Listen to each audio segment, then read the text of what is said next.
What's up, everybody? Jeff Wing, the Hillbilly Ham. I'm right here. Got this cat bugging me to death. Get out of here.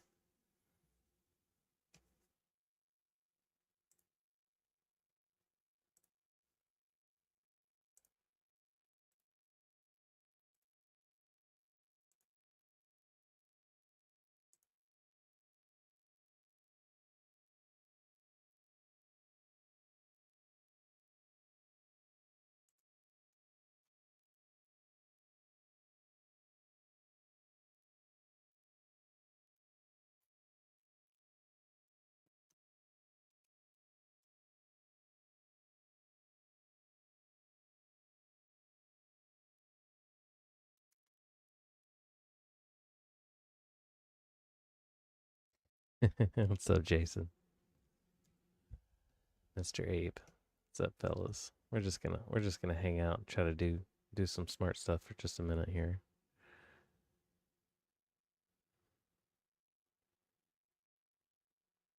The stream's about you guys, not about me. Let's see.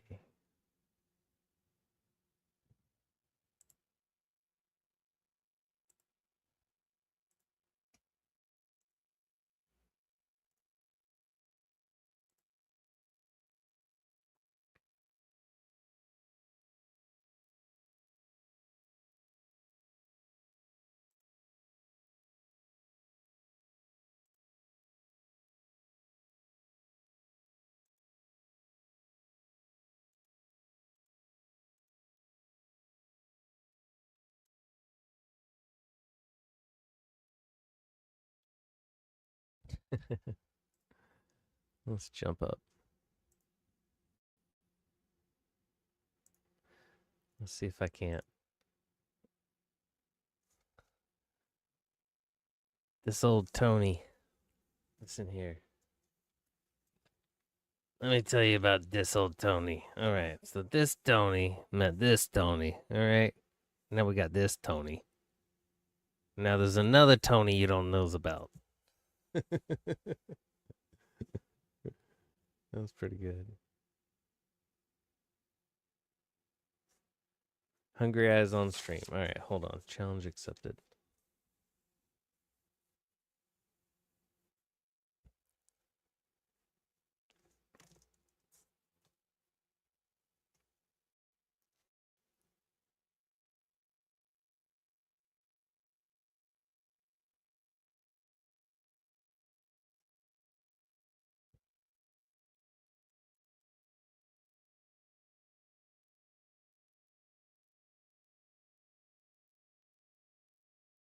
This old Tony may or may not be a genius. It's pretty good.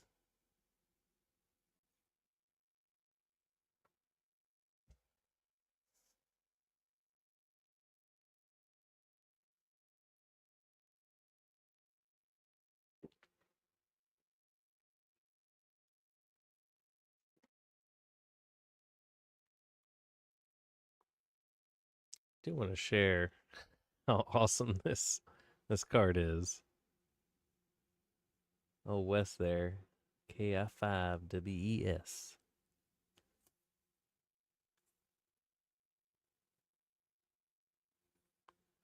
Said, I've been blessed by God a lot here lately. Please allow me to bless you. I appreciate someone who works hard. 73s and 69s.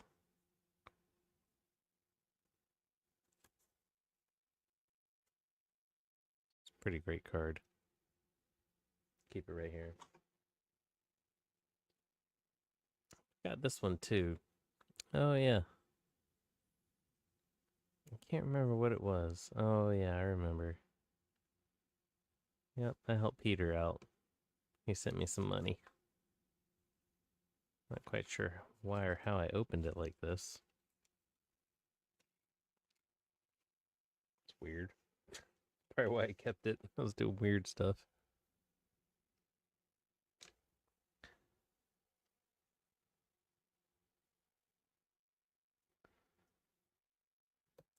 Jason, I think that's why we're all kind of in this hobby is that there's problems to be solved, and you can either solve it with, brute force, you can solve it with some brains like you're supposed to, or you can solve it with trial and error. So everybody's got an avenue that they can pick up. They want to pick up ham radio.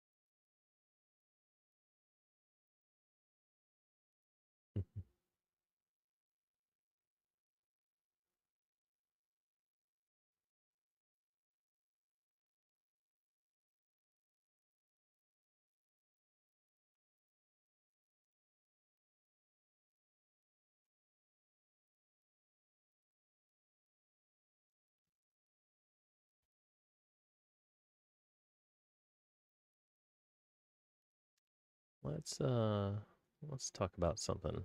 All right.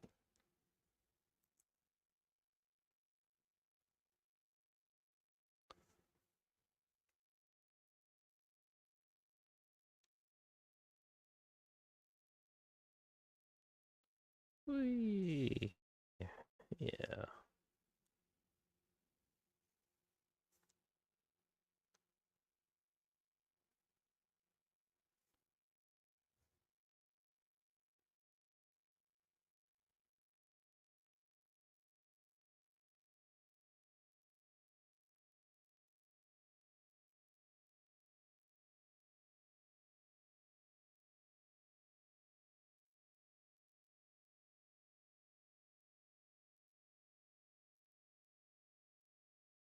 Let me get something to represent a half wave. Let's call this a half wave. Tip to tip, right? Well, I guess we need to do an equal measurement first.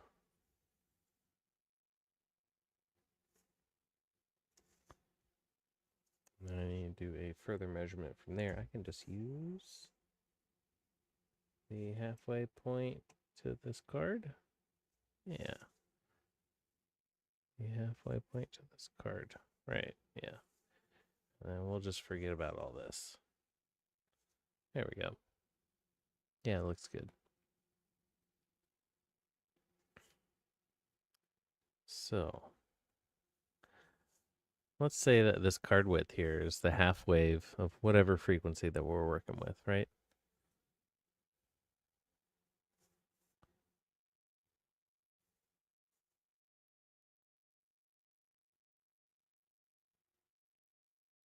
I want to do it opposite and be fancy with you guys, but let's just keep it all like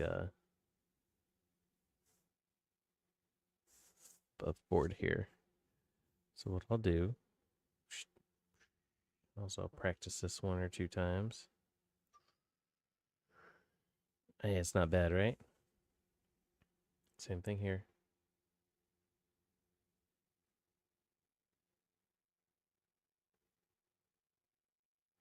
Nice.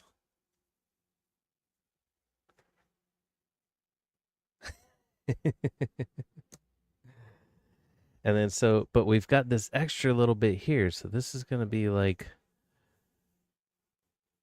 of a high. What is this? To here. We'll call that a high.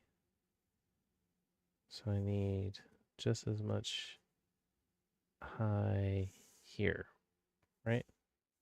So what happens is now I can't be that tall, is it really? To here. Yeah, I'll be damned. Okay. But see, hold on. I'm already screwing you guys up here. So let's assume that this is the end of the wire, all right? And this is a perfect doublet because I drew this wrong and I didn't start from the tips here. I could continue with what I'm doing, but what I'd be showing is a voltage distribution instead of a current distribution.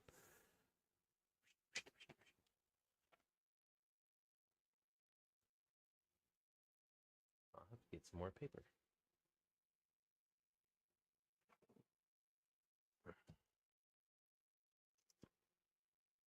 What is this? Is that when I worked at the hospital? Got everybody's number and nobody would ever call me back.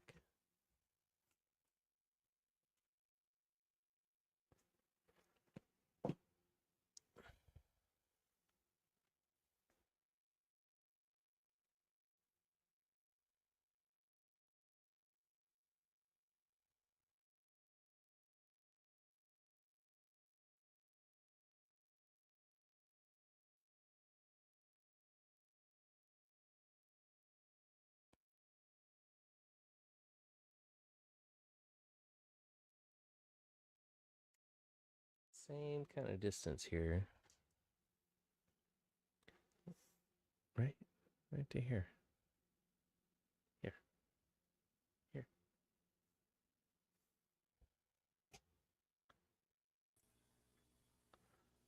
That's right. Oh, there goes the neighborhood. Well, only because they switched to the other amplifier. The solid state one. Right. At nighttime, right? What was that, 7 p.m.? Correct. Really? Yeah. Oh. What a stab in the dark. I guess I was... There's a window there that I could have been wrong, but, well, 7 o'clock is when they kicked... they had to kick it down. That's right. Had to come down in power. Sunset. Right? Sunset. Yeah. Sunset. Gotcha. How you doing, Hollywood? I'm doing okay. What did I miss?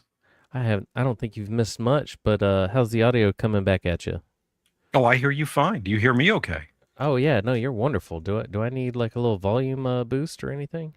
No, you sound good to me. Oh wow, okay. Are you sure?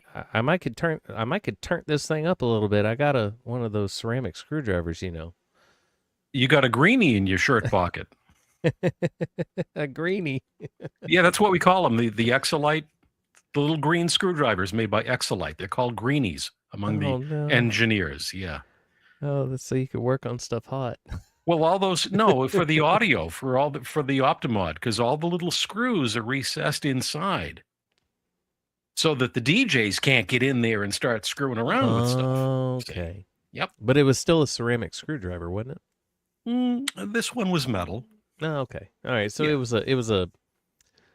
I guess you could call it a user's tool at that point, not quite a. Yeah. But the greenie has a nice little pen clip on the side of it, so it fits right in your shirt pocket, ready to go. Yeah, not necessarily the end user's tool, but a. Yeah. Right. Yeah. Let me ask you, how is my EQ? Do I sound like I've got a lot of treble? No, I've got you full range. There's some lows. Okay, good. There's some good mids. Because I have it set for HF. Nice. I was just on 160 meters. So. Let me get you in both ears there. All right. In stereo. Oh no, you sound even better in both ears. Yeah. Imagine that. That's what she said. So I started to draw this because I wanted to draw in balance, but I forgot the cardinal rule. Which is? You start at the ends. Yeah. With the current. Right. Yeah. Right. Very good. So that's kind of the core of the doublet. So I'm going to call this length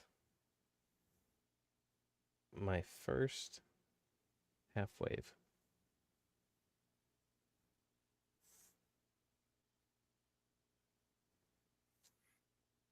Jason, they let me in because I have the secret password.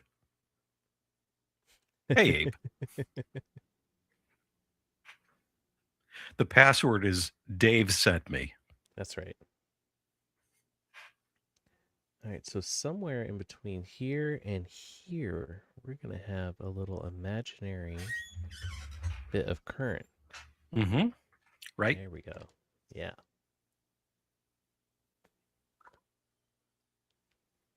And this is where the magic begins. Mm-hmm. Mm-hmm.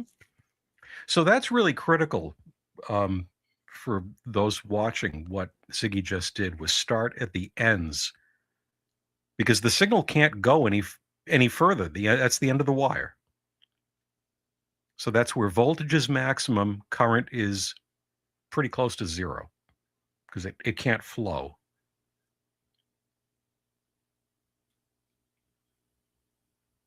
So we always walk backwards from that site, from that point, each end of it.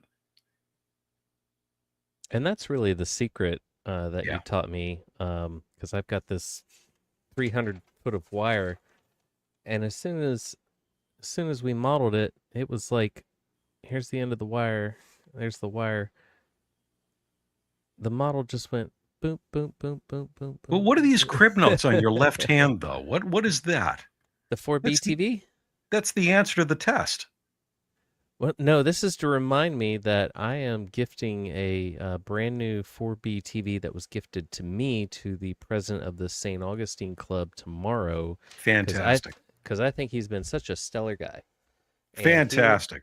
He lives, and he puts up with a lot of bullshit.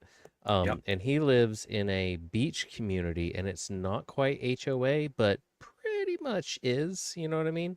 Mm-hmm. And he's currently got just a single monoband 10-meter dipole, and that's kind of all he can get away with. Got it. And I came over to his house, and I saw it, and I was like, so, where's your tuner?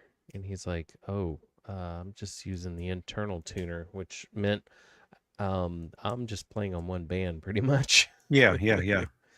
Poor guy. So I think he's been so stellar. And the St. Augustine group is big. My God, there's probably at least 100 or more in that one. Cool. But yeah, no. So somebody gave me a 4B TV Hustler. I think I told you about it. Right. And I've had zero motivation to take it out of a box because I've got all this room for big horizontal stuff like this. Mm-hmm. And he lives on the beach, and he needs to be able to put it up, take it down, and have a couple bands. Yeah. And I was like, this guy needs this way more than I do. And you're going to start him off with coax and then convert him over to balanced line. Well, I don't know. Let's see. Well, I mean, maybe he'll get two vertical antennas and lay them side by side. You know what I'm talking about. Make a very heavy trap dipole. Oh Lord. I don't know if the directionality works all quite the same when you have a trapped antenna like that. Yeah, I think it will. It's just know. A beast. I don't know. Waves get kind of weird and cut off and stuff. We'll have to experiment, find out, and walk. We'll have to model it. Have to find out and walk around with the field strength meter. We'll have to. Oh, jeez. Or some neon bulbs. Mm-hmm. There was a video, and I'll let you. We'll do this in just a second, but I have to comment. There was a video that I just watched yesterday, where it was on YouTube, where they're talking about this guy who is in radio, or was. I don't know if he's still with us or not. And he was running big power, illegal power on the ham radio. There's no such thing. Yeah, right. And the guy, and the host of the show says, "How do you get away with that?" And he says, "I'll show you." I'll have to send you the link, and because it's hysterical, the guy walks outside with a fluorescent light tube under the antenna, and then he starts praying to the RF gods. And the neighbors think he's bananas, so they leave him be. Oh no. Yeah. Which we all are, aren't we? I mean, who hasn't walked next to the antenna with a fluorescent light tube, a big lightsaber in the sky? So my idea, right? On my tower, I'm gonna get the letters WZGY. Going down the tower in like, the incandescent style bulbs. But officer, that's my on-air light. I'm required to put that up there. Watch out for low-flying planes. Oh my God. It almost looks like a valid call sign. Like station should. It almost looks like a valid station ID. Yeah. WCGY. Yeah, well, that's next. We're going to get you some jingles. That's good. Brutal. And now back to our show. Yeah, back to this mess. So we now have a high impedance, Mm-hmm. low impedance, Right. high impedance, kind of impedance Right. as we enter this line at this point. Right. So Yeah. so everybody following along at home. So this is the current. Right. These are current lines. This is I. This is current. Yeah. Yeah. Right. Some books show that curve as voltage, and it'll come up in a completely different spot. So as long as you label it and we're all on the same page, then it's fine. Yep. Exactly. It's the inverse. Exactly right. So Oh, geez. Manigal it uses current. It shows you the current, and Oh, look at that's why he's drawing that way. But some textbooks I have come along, I have read, show you as the voltage. And if you don't catch it, it becomes very confusing. You say, well, what? I've got maximum voltage at the end. Why is it showing its maximum current? But it isn't current, it's voltage. So anyway, labels make a difference. So this kind of impedance now that we've presented our 600 ohm, right? Because Mhm. these are about 6-inch. Yeah. It Yeah. depends on, yes, they're about 6 inches. It's a ratio of the thickness of the wire Right. The and the diameter and spacing. the Yeah. spacing between them. That And it's is really quite forgiving. If you've never built 600 ohm line, it's really quite forgiving. Everybody gets, all wrapped up. Oh, it's 450. But this one's 500. This one's 650 Oh ohms. It my ain't god. going to work. It doesn't Absolutely. matter. My God, No. it doesn't matter. I mean, have you met these 50 ohm people? Are you kidding me? I can tell you, I have homemade 600 ohm line here. Okay, so I come back from the center of the doublet.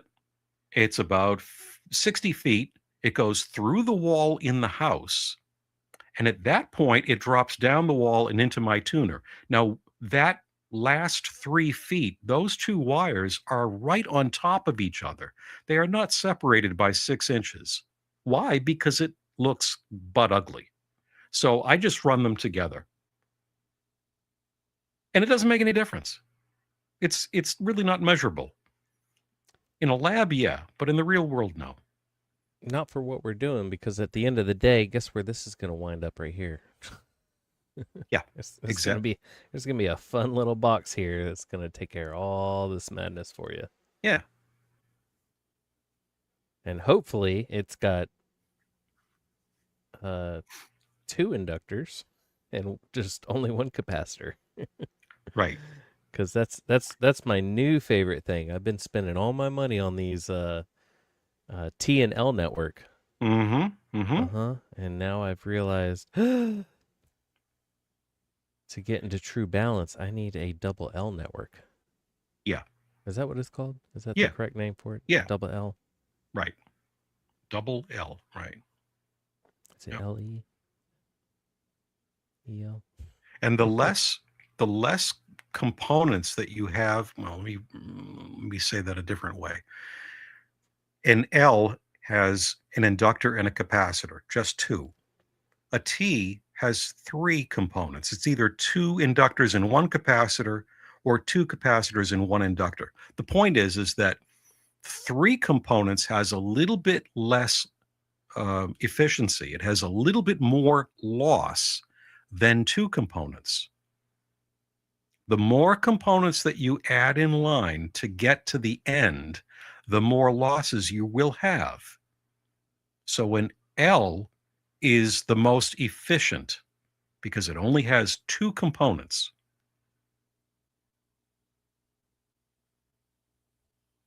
That's why Palstar used a double L configuration for their big balanced tuner. it is by far the most efficient.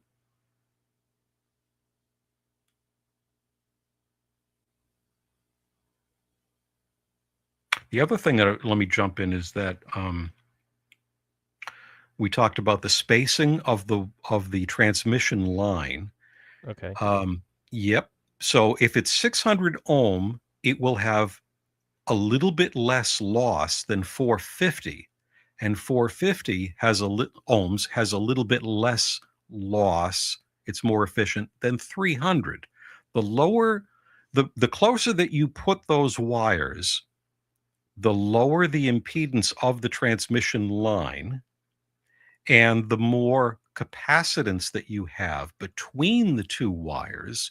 So there is some leakage at the higher frequencies, at 10 meters predominantly, or 6 meters if you put it through that. Hold on, my son's calling Sure. me. Yeah. Go ahead, Yeah. Ryan. You're live. Yeah. You're caller number 3. You're caller number 3, buddy. Go ahead. Do you need me to come out, buddy? Okay. Nope. Nope. You're a big boy. Come in here if you need me. I'm on stream otherwise. Got it? Okay. All right. Love you.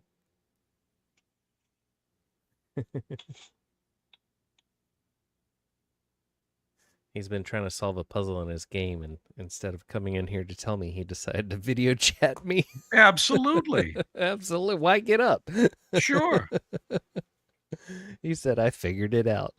Good job, buddy. So back in the day, we had a TV antenna up on the roof, and there was 300 ohm balanced line between the Yagi antenna and the back of the TV set.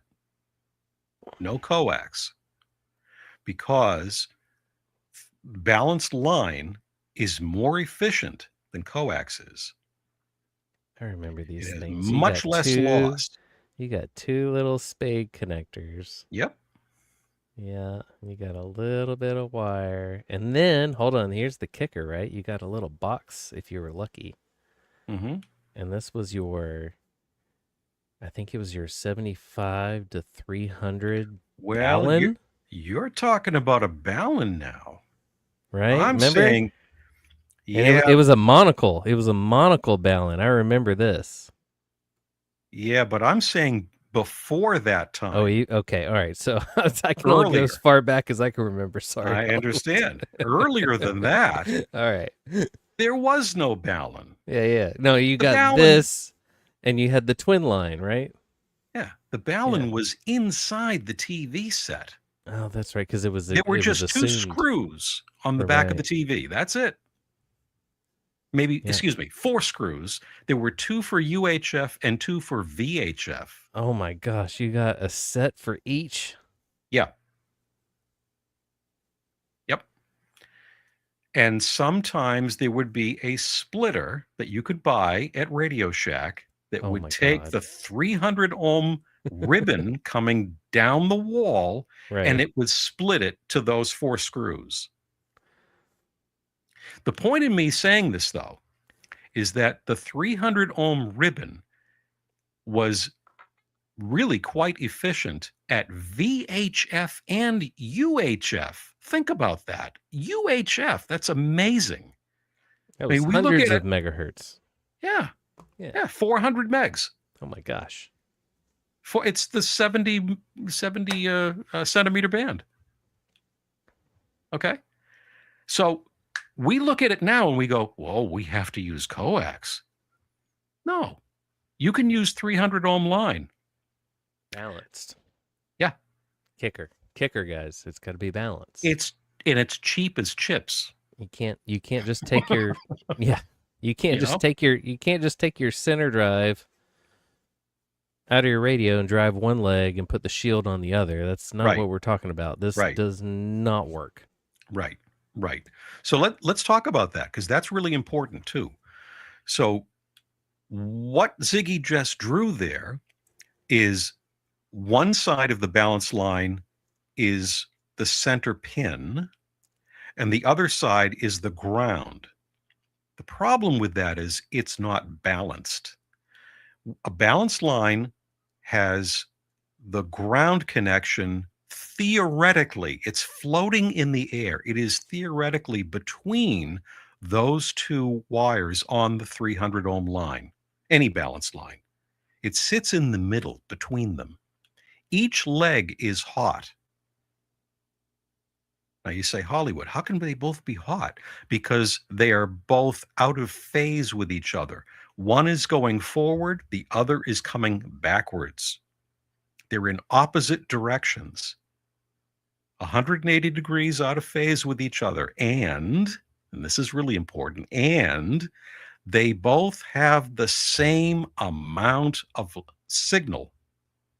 Okay? They have to be 180 degrees out of phase, and they both have to have the same amount of signal. That's a true balanced condition. So the ground is in the middle. There's no physical connection there.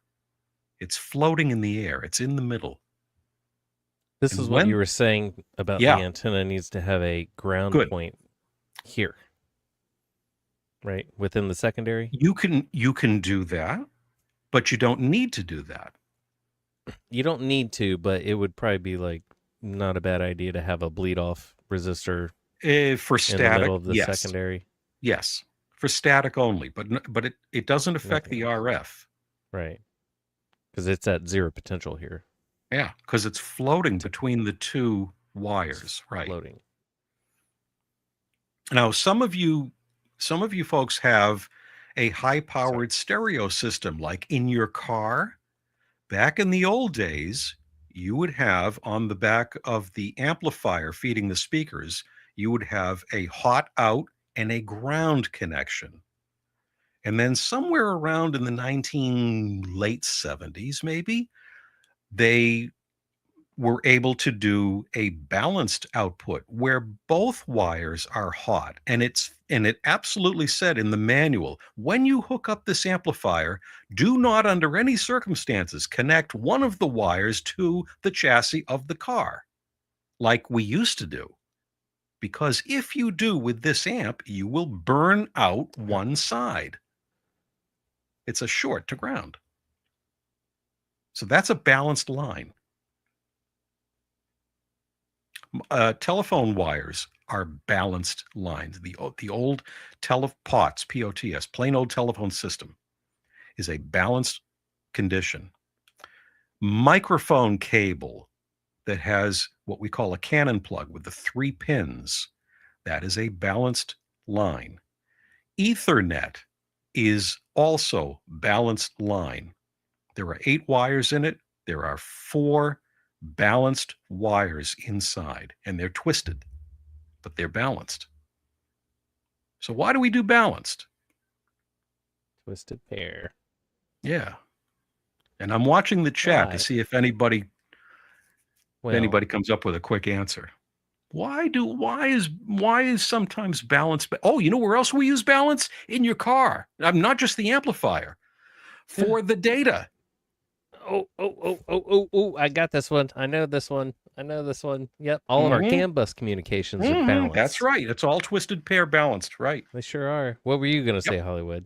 No, that's right. But so I'm watching the chat. I'm wondering if anybody wants to jump in and say not CAN bus, right, Jeff? Right.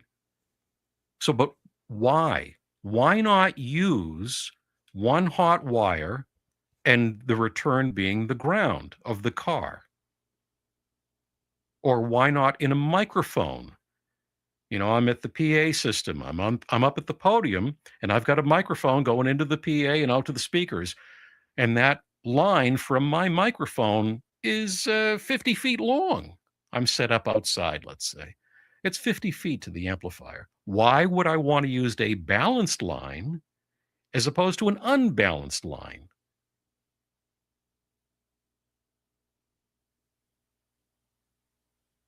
Because the differential is magic. Sort of right. EMF. Well, you're Jeff says fighting. EMF. You're yeah. Yeah, you're No, I'm fighting being basically the living versus the dead is what you're fighting. So if you had these two lines, and now imagine that they were twisted, right? But yep. that's not important. The fact is that we have these two lines. You Hmm. have basically a living line with power on it, and then you Hmm. have a return line, right? Because what's that guy's name that made a law that says power needs to come back Kirchhoff. somewhere? Kirchhoff. Kirchhoff. How do I Yeah. spell that? What goes is CIRCHOFF. Oh, KIR. I don't know. You're going to make me do some work and actually Google it. I wanted to see if you could spell it. I'm sorry. So we've Brutal. got Brutal. our living line, and then KIRCH. we've got our return, right? Our His cold. name, I called it. okay, My new favorite thing is to call this cold. I have done the research. His name is Gustav Kirchhoff. Yep, KIRCHOFF. nailed it. Anyway, Okay. So the rule here is that whatever goes out has to come back. That's right. It's like gravity. What you toss the ball up in the air, it has to come back down. So in order for electricity to do some work, it has to leave the source, the battery, the transmitter, the mains, and a plug in the wall, whatever the hell it is. It has to come from somewhere, go out on one wire, do some work at the load, at the antenna, at the light bulb, at the thing, and then come back on the other wire.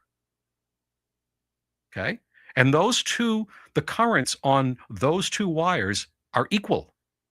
If there's 10 amps going out, I can guarantee you there's 10 amps coming back.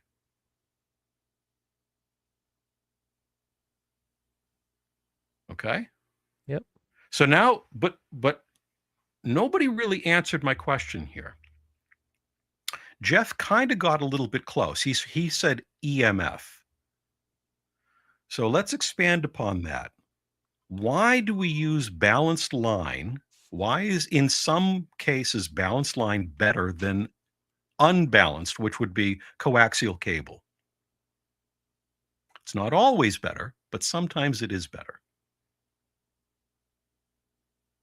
Any ideas from the chat? They're typing frantically.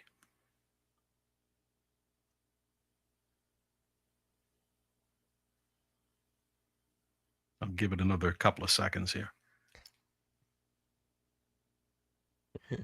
Okay, nobody's replying. So okay, here I'll spill the beans. So what it is if you have noise in the environment, the noise is the same noise on both wires.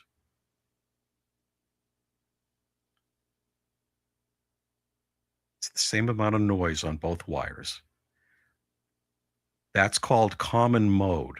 They are going in the same direction. They're either going out together or they're coming back to you together. That's common mode, just like we have on coax. So if I have a CAN bus in a car, I've got all kinds of noise, electrical noise. Every time I hit the brake, there's a click, right, from the brake lights turning on. The fuel injectors create a little bit of RFI. The air spark compressor. plugs, all of it makes noise. And I'm sending high-speed data. So if I were to use a single wire going out and I rely on the frame, the chassis of the car as the return wire, that is going to have noise on it more than the other one. So now I've corrupted the data with this noise coming in.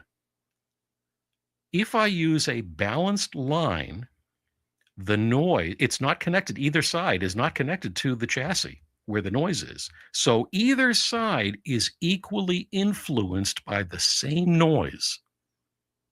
And then when it gets to the other end, the load, the receiver, the antenna, whatever it is, it goes through a system. It could be a balun, could be a balanced load, whatever it is. That the end result is the thing at the end of the line rejects the common mode and only reacts to the differential mode, the difference between the two wires. So if the noise is common to both, when it gets to the thing at the other end, it doesn't see the noise at all. It rejects it. And it's a very, very quiet signal. The signal to noise ratio is exceedingly high. You got to remember, folks, you're not going to believe it, but in your car, you have damn near 50 or more sensors that all rely on a super clean and quiet, usually 5-volt signal. And so on my scope, I can actually plug into cars and I can check out sensor data. It's basically an oscilloscope reading. And what I'm getting is I'm getting a reference to chassis ground, but I'm also getting a reference from that signal, and then it usually has a secondary wire, and then those two do this, right?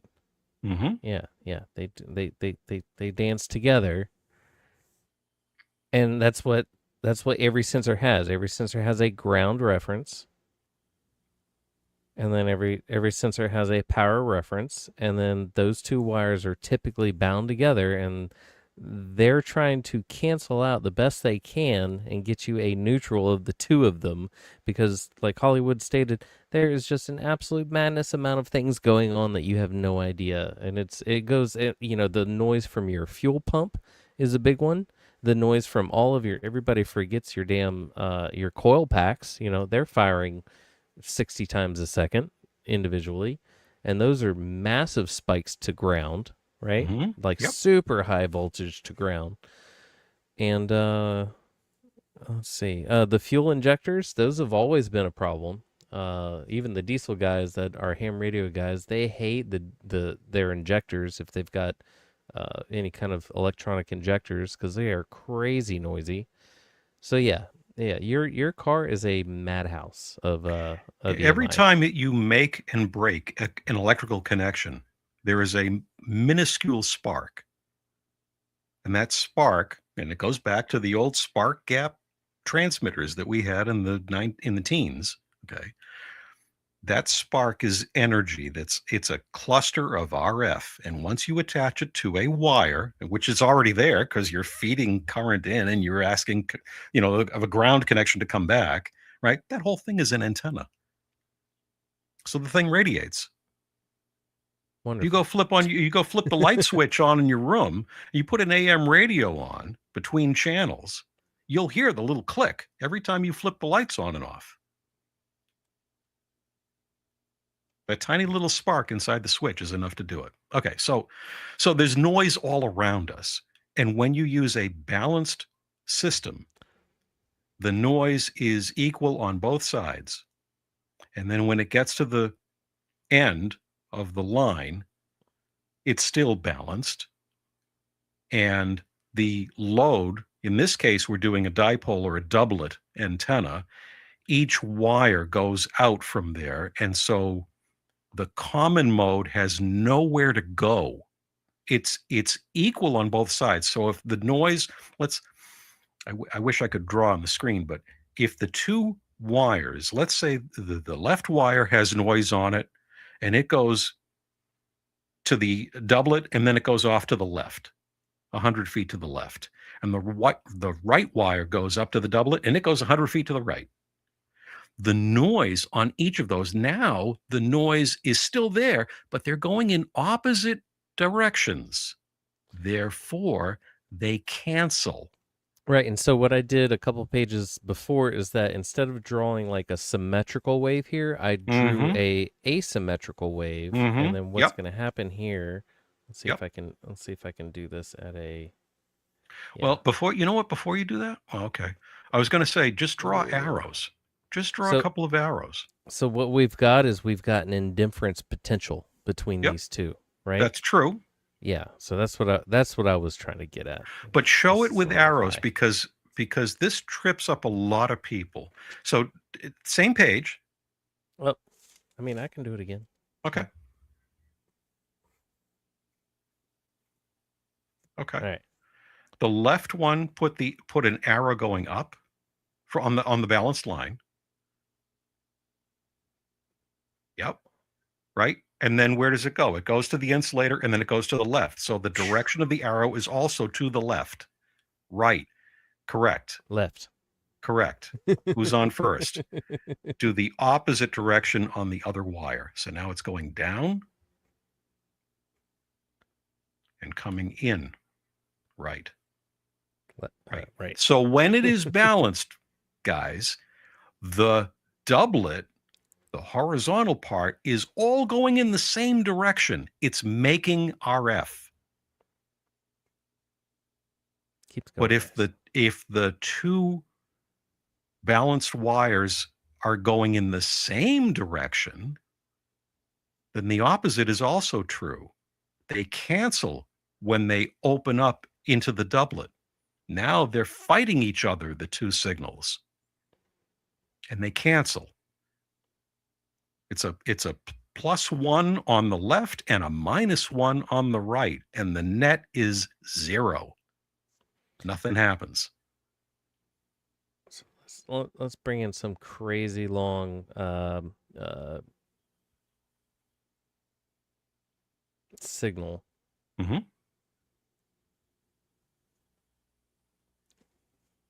What you're going to get is you're going to get an inverse but equal, right? This isn't the wave we're after. You've got a bunch of inverse here. Anyway, it's the way it's probably a bad way of teaching, but if you have some kind of let's see, what's a great way to explain this? If you had noisy neighbors, and like you said, your ladder line wasn't twisted, you would basically have an antenna. So Jason is right. Jason is exactly right. It's subtracting the difference. It's actually, Jason, it's actually adding. It's adding the difference. It's the sum of the two. And that's why I had Ziggy draw it with arrows so that you can see the direction. So what you see in front of you is a balanced system. This is what we want. Right. There's no common mode here. One is going up, the other's coming back down.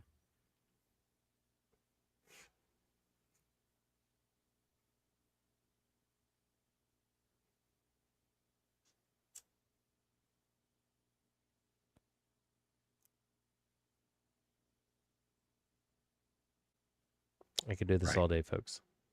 Right. So this is a balanced system now. One goes up, the other comes down. And when the transmission line ends and it becomes the doublet, the horizontal wire between the two trees, now the flow is in the same direction. Okay? That's the same direction. That's the key. So it reinforces whatever's happening on the right, it's continuing on to the left. The two are in phase with each other at the doublet, but they are out of phase in the transmission line.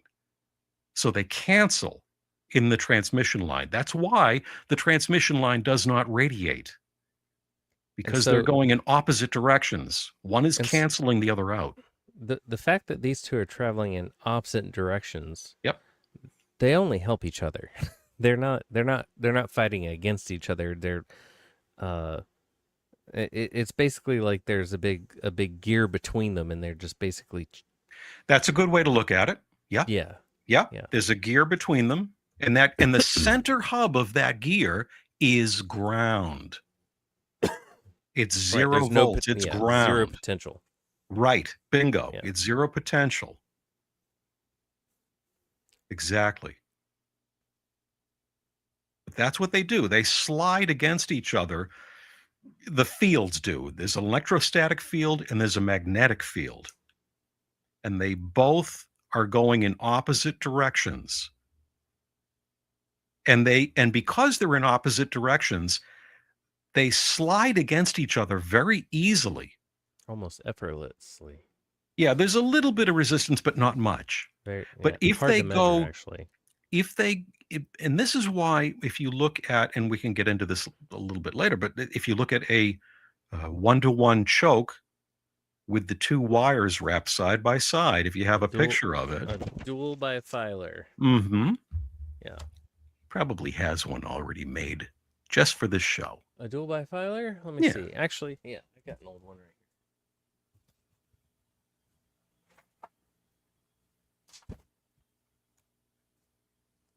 Ta-da! So the black and the white are right on top of each other. Just look at black and red. Black and red. Okay, I'm colorblind. It's okay. Pink. It's been out in the sun. It is pink. You're right. So the black and the pink are right on top of each other.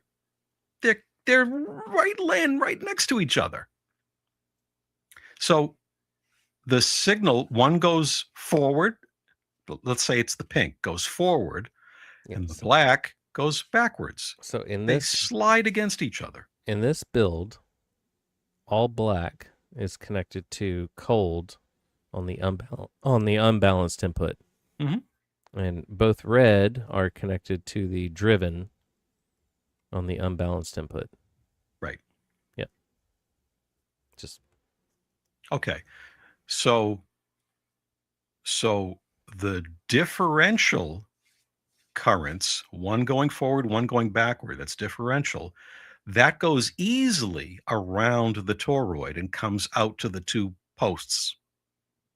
But the common mode being noise, they're both going in the same direction. Guess what? Now it sees that toroid as a huge inductor. It no longer sloshes back and forth. It sees it as now. Yes, it's fighting the inductance of that ferrite. Yeah, and it's going to stay. It's going to turn into heat. Yeah, right. Yep. Hopefully it stays here. Mm-hmm. Mm-hmm. That's the goal anyway, believe it or not, folks. It's for it to stay here. Yeah, this is great, actually. This is the first one-to-one that I made for my coax-driven 80-meter full-wave delta loop. You see the coax coming out here on either side? Yeah. Yeah, so I've got a little knot of coax to keep it from pulling out. Right. Because it's an immense amount of pressure trying to rip it out of the box. Right. So balance line. So I gave you one thing. We talked about cars, and I talked about microphone. If I'm, the signal in a microphone is incredibly weak. It's millivolts. It's very, very small, and I've got to feed it into an amplifier. Go ahead, Hollywood. I'll be right back. Give me 1 minute. Yeah. So the signal's coming out of the mic. It's going down a mic cord. Let's say it's 50 feet, maybe it's 100 feet long, and it's got to go into an amplifier. There's going to be noise. Maybe somebody drives down the street with a CB radio. There's noise in the air. There's hum from the AC mains. All kinds of stuff gets into that wire, and then it gets amplified and comes out the PA speakers. Bad news. We don't want that. So we use, on a long run, balanced line so that any noise coming in is equal on both of those two wires. And then when it gets to the amplifier, it's ignored. The amplifier says, I don't care what's common between the two. I'm only looking at the differential, and it's the differential that I'm now going to amplify and send out to the speakers.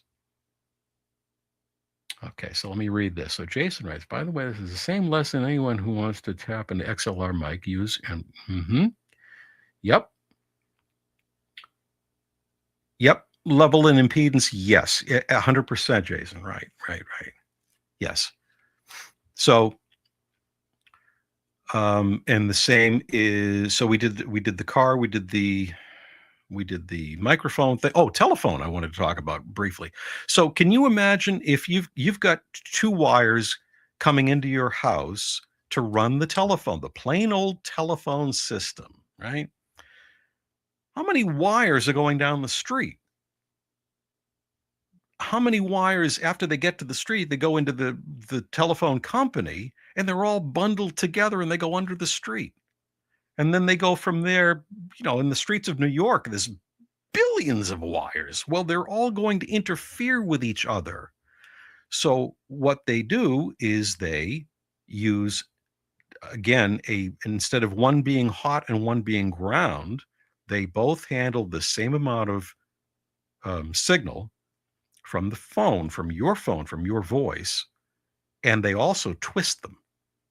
Now, why do they twist them? Think about that for a second. They're trying to get the most bang for the buck. Yeah, but how is it giving you more? You're right, but how is it giving you more bang? What's it doing for you? You know, Ziggy. I want to see if the chat knows. I'm kind of quizzing the chat. Don't be shy. No? Okay. Go ahead, Ziggy. Why do we twist them? Well, copper's expensive. Yes, Jeff has it. He's got it. He's got it. The twisted rejects the interference better than if they're laying parallel to each other. Why? Because if I have two wires parallel to each other, they're balanced. They reject noise, yes. What if I have a really, really strong signal on one side of those two? There's another pair, and it's really loud, and it's causing interference. There's more interference, let's say, to the left wire than there is to the right wire of my balanced pair that's lying flat. Right? One wire has a little more signal than the other one from the noise right next to it. But if I twist them, at some point at the end, they will both have the same amount of influence from the noise right next to them. And that reduces crosstalk in a telephone circuit. And it reduces noise pickup in a microphone circuit.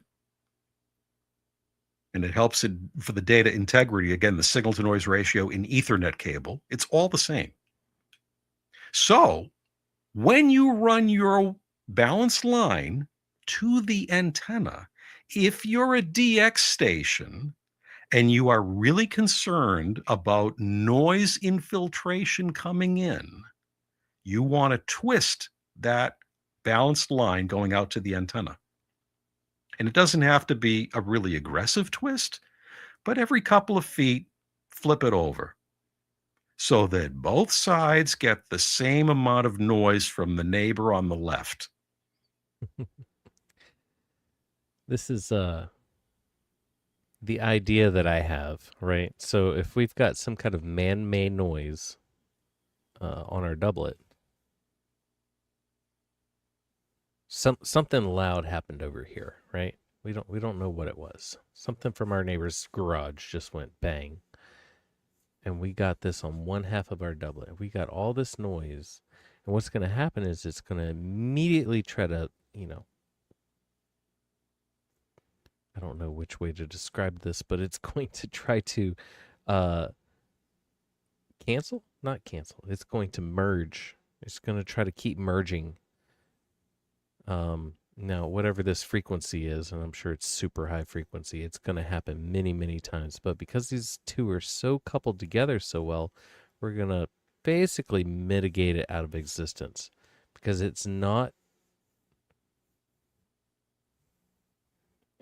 what we're after out here, right? This happened out here. This is the beautiful thing about the doublet is that it has this built-in noise canceling ability right out the gate. Yep. Yeah, so something terrible happened over here, but it never got it here. Well, guess what's going to happen? It's going to have to fight tooth and bone to get back to the shack. It's probably not going to make it too far. I wish I could find. You know what? Because I wasn't prepared for this. So you and I let's chat. But I'm going to minimize my browser because I want to find a picture, and I may have sent it to you, Ziggy, in an I'm sure email. you So did. let me look, because there's a really good schematic diagram of a shortwave receiver from antenna system, like from the 20s. And if I can find it and bring it up, that will really explain a lot. Uh, Enhance. exactly right.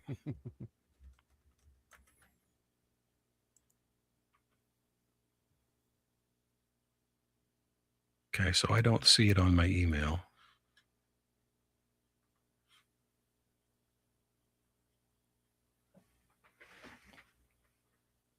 So go give me a couple of seconds to find it, or a minute or something, and go ahead and carry on with whatever you were doing.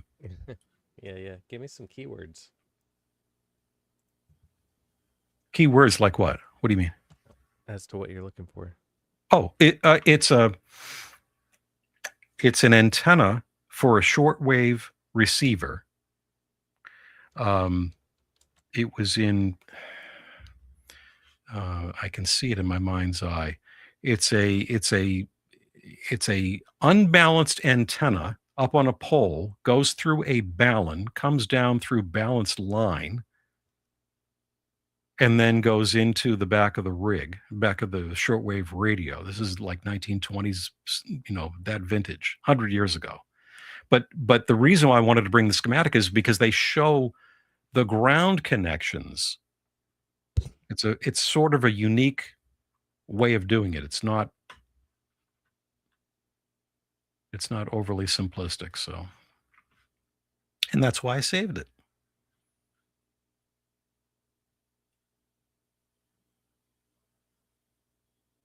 See, this is why we need show prep. This is why I need to know ahead of time so I can have notes ready and the whole thing.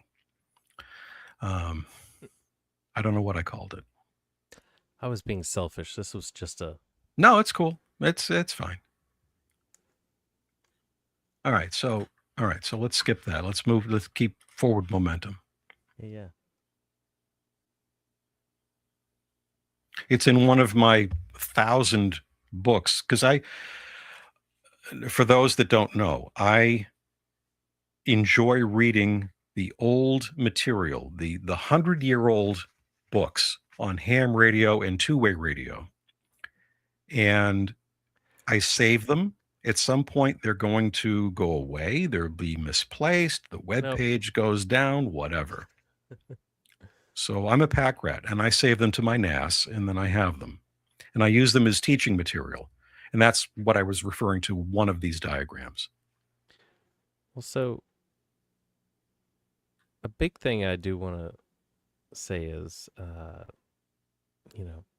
long time ago, they weren't out there like I was trimming off, inches off of my end fed half wave. Mm-hmm. Yep. They weren't doing that, right? And they didn't have very accurate tape measures like we do that you can go pick up from Harbor Freight, and get a 150-foot measurement within an inch for your wire, right? It was pretty lawless for the most part. I would like to think with the length of your antenna. And I also would like to think that everybody was running some kind of doublet, because when you had a feed line, like ladder line. Now here's one, right? I'm with you. Go ahead. What is this, everybody? Is this ladder line? No, this is window line. Right? Because there's little windows. Right? Same idea, same total function. I would like to think that there's a little bit more of a dielectric constant going on here, because there is a material involved. But so we have three things now when it comes to balance line. We have twin lead, I think is what it's called, and that's when it's just formed together, right? Like this is all just kind of one thing, but there's two wires in it. That was the original antenna line, or yeah, right, for television, like what you were talking about, twin lead, Yeah. kind of. Anyway, Yeah, there's I've insulator all the way across. so like the cross section, right? Right. I've seen like the cross section. It's kind of ovulature, right? Because we got something like that going on. Okay, so that's another picture. Let me get. It's frustrating, folks, because I don't think so. It just leaves more for later. So this is twin line or twin lead, twin line. This is window line, and then there's ladder line, right? And ladder line is the stairways with the 6-inch formers, like Hollywood has. He's got the gangster. And so the thing about this separation, right? It seems to me, right? So we've got 75 ohm. You guys have seen it before in your cheapo stereo. It comes with some kind of thing. It looks like a damn doublet, right? You get two lines come down, two lines coming out, and it's exactly what it is. This might be like, I think it's like a 300 ohm or so. I think it's 3 or 75. I can't remember. It doesn't matter. The thing is, you mentioned earlier, the greater that spacing, though, it's almost like it seems to have some kind of I don't know if it's an exponential kind of thing as far as the loss, or the loss, lack of thereof. But it seems like all the big boys want to run super wide space 600 ohm, what they call 600 ohm, but super wide space with like 6-inch spacing. right. Right. And the reason for that being, and I'm guessing, is because you can run a higher impedance mismatch through this back to the tuner, back at the shack. Right. Right. It's more forgiving at very, very high SWRs. You can, with 600 ohm line, you can have 30 to 1 SWR, 40 to 1 SWR. No problem. No problem. And that makes a lot of people's heads spin. They go, well, what are you talking about? 30 to 1? What? I got 3 to 1 on my coax and half my power is going up in smoke. That's why our grandfathers used balanced line. It's super efficient. So I never fully disclosed this, but it occurred to me the other day that one of my first dipoles, which wasn't, it was a dipole, but it was really an inverted V. I have a picture. I have a picture. Now, can I share this screen is the question. Let's see if I can do this. Anything you can do, I can share. Yeah. Yeah. Image file, slides, and PI. I want to share my screen. I want to share my screen. Now I want to go here. And I want to say share. Do you see what I see? Said the little lamb. Yeah. Let me see if I can't. Let me see if I can't pull you as a primary screen though. Let's see. Embiggen. I'm trying. Yeah. There you go. There we go. Okay. Right. So on the left, and maybe the second one from the left is what we had on our TV antennas. That's 300 ohm cable. Yeah. Notice, and this is why I read these old books. Yeah, 1966. I see this. So this is 66. I was born in 63, and I never saw the two in the middle. I have not encountered the two in the middle. But those are made for transmitting. transmitting on what? On with power. Like no, like the hammery, Yeah. the ham Yeah. stuff. Yeah. Yeah. Well, I mean, I totally get it. You got an air insulator Right. between. Oh, Right. sure. No, I understand Yeah. the physics of it. I'm just saying. Oh, I'm just making sure that I do. I've never seen the stuff. I've never Oh, held it yeah. in my hand. Yeah, I'm sure it holds water pretty well too. Every house had number 1 and number 2 on the left, going from the antenna down to the back of the TV. Every house, every Radio Shack sold it, but I've never seen number 2 and number 3. The one on the far right is rotator cable or rotor cable. It's just 4 conductors, not made for RF, folks. Don't put RF in that. 1, 2, 3, 4, 5 is 2 coax runs with a common shield. It's also a balanced line. It gets a little tricky in my head when I think Yeah. about people using that, though. Yeah. It's a unique situation. There was a thing called, we know the word coax. There was a product called twin ax.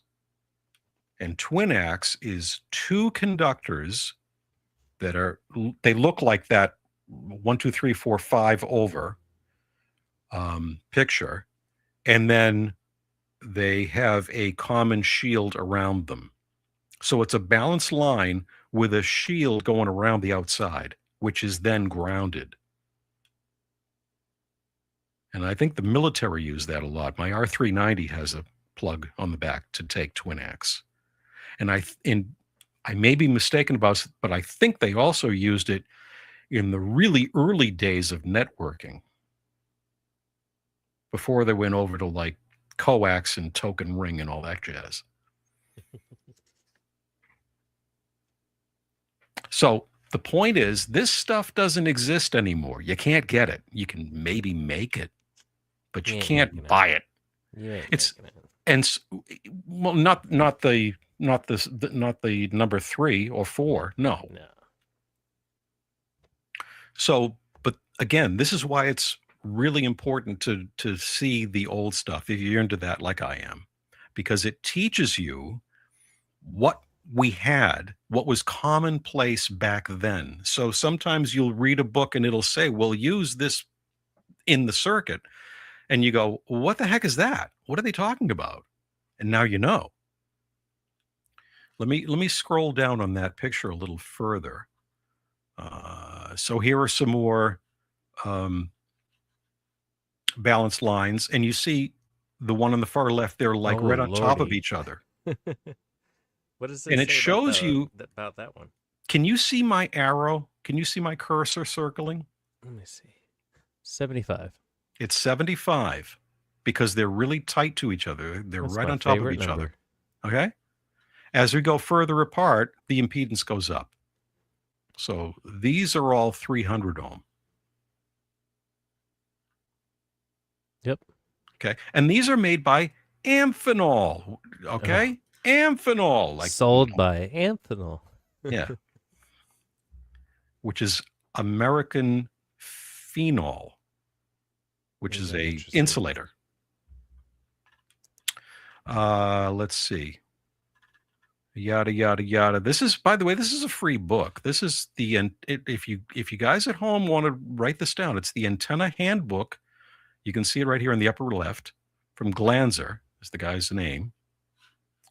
And it's at World Radio History. I don't know if you can't see.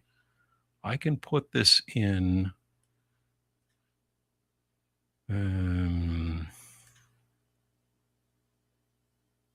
I will copy this and put it in the StreamYard under comments. Join the chat.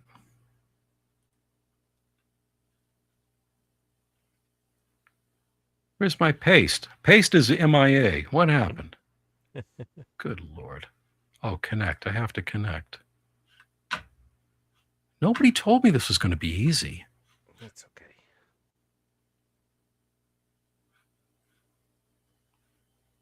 more ways to. It's know what? It's not letting me. It's not letting me. If you All right. Well, send it to me, I will put it on the Discord good. for everyone to download. Bravo. Yeah. Okay, so let's go like this. A slight pause in the show, folks.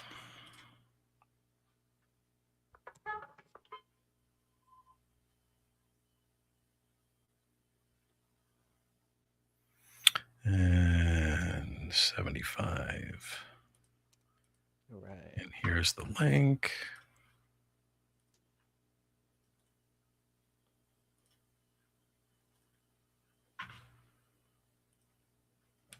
And this is the handbook.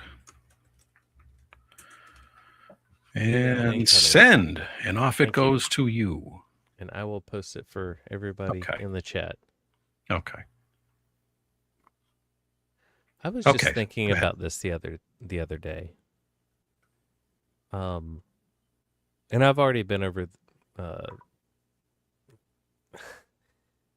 I'm very fortunate, guys, to have played around with TV coax before I got into, just settling in with 50 ohm coax, because there was weird things that were happening with my antennas, and it made it way interesting. Now, so that being said, I was at the time messing around with in-fed antennas and trying to create a here, let me represent this by balancing this pencil or this pen. Right? Yep. I was trying to create a 50 ohm impedance, right?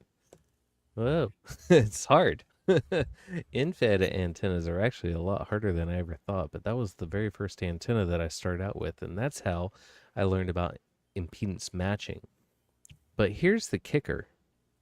Say I've got a 10-meter dipole, right? Our typical dipole has this 70-ish, right? The books say 70. Yeah, but it's not a hard and fast rule. Right. So we have this 70-ish impedance. If we used, and you are more than welcome to put a 1-to-1 transformer right here. But if you kept that, right, instead of putting a 50 ohm feeder from your 75 ohm dipole all the way back to your shack, if you kept the impedance, right, instead of you having to do this impedance transfer halfway roll all the way back to the shack, you could just maintain that almost perfectly all the way back to the shack. And that small little mismatch, guys, you can X that out with your auto tuner. You wouldn't even need a manual tuner. You could just hit a little auto tuner on that thing. But the bonus is that this distance of feed line is almost eliminated because you chose to use the same impedance as our dipole here. Right. Yeah. Something else just occurred to me, and this is another thing that that we had in our older radios that we don't have in our new radios. The older radios were tubed. I'm looking at one that's sitting right in front of me. It's a TS-830 Kenwood. And it has tubes for finals, which means there are two controls on it, a plate and a load. That's another interesting picture. You guys should all download this book. I'm telling you, this is worth its weight in gold, and it is free. It is free. The antenna handbook. Just get it. Okay. So here's the thing. So my old Kenwood radio, which I don't use, but it sits there and it looks nice. Anyway, it's got plate and load on it. That's a pi network. It's matching the impedance of the tubes to the SO239 on the back. And you can use 50 ohms, but you don't have to use 50 ohms. This Kenwood will tune into 40 ohms and it will tune into 75 ohms and anything in between, just by adjusting the plate and load. That, in effect, is a limited range antenna tuner. It's matching the impedance of the plates of the tubes to the output socket. Okay? So the new radios, you can't do that. It's solid state. It has to be 50 ohms J0. Otherwise, it'll start folding back on its power. So what Ziggy just showed you using, you've got a 75 ohm dipole antenna. You're feeding it in the middle, and you're using 75 ohm coax. Those two are a match. And then it comes back down and into the shack. If you were to use an old radio, a tubed radio with the plate and load setting on it, it'll match perfectly. No problem whatsoever. A new radio, if the new radio has a built-in tuner, again, no problem. It doesn't care because the tuner adjusts for that. If it doesn't have a tuner in it, then the radio will fold back a little bit of its power because it's going to see a bit of a mismatch. All right. So that's another thing that we gave up. It's like one step forward, one step backward. Some things we gain, but we lose things in the process. And that's why I bring it up. Yeah, look at that picture because that's really that's telling. It says MC Hollywood. It says megacycles. Yeah, sure. And 26 feet above ground, so they're not even. They're being flat out with the inefficiency that it's only a decimal 1.3 wavelength. Yeah, but you're right. But what the pictures are about is if you add a secondary wire. Look at the one on the left is a standard doublet. Oh, wait a minute. You've given it multiple paths now, right? Yeah, right. Okay. If you look at the one on the far right, you've got the same doublet. All you've done is you've added a wire as a loop. That becomes a 4-to-1 impedance increase. So you've gone from 75 to 300. 75 times 4. And that's the same type of antenna we all had on our FM receivers at home on our stereo systems. It was 300 ohm line, and you splice into the middle of it, but it's a loop. It's a DC loop. It isn't at RF. It's not a short at RF, but it is a DC. And the impedance is now 300 ohms. Why would you want that? Well, if you have 300 ohm ribbon going from your shack out to the antenna, you might want to build an antenna that's exactly 300 ohms and everybody's happy. It's matched at both ends, right? If you make 600 ohm line, then you might want to add a third wire. And that's the one in the middle, right? Which is actually, 900? I can't read it from here. I have to look at my page. 225. So it's not. It says 9N in the bottom right. So these numbers that I'm giving you, I'm saying 75 on the one on the left. They've got it here as 25 ohms because they've got it close to the ground. So just you can do that. Those numbers are right. In that, if it's a doublet, the impedance at the middle is what you get. If you go to the one on the right and you add a wire over a jumper, and it has to be separated by the same width as the balanced line. It can't be right on top of it. So if the balanced line is it's a folded dipole. Right. A lot of people think that you can just fold right back onto itself.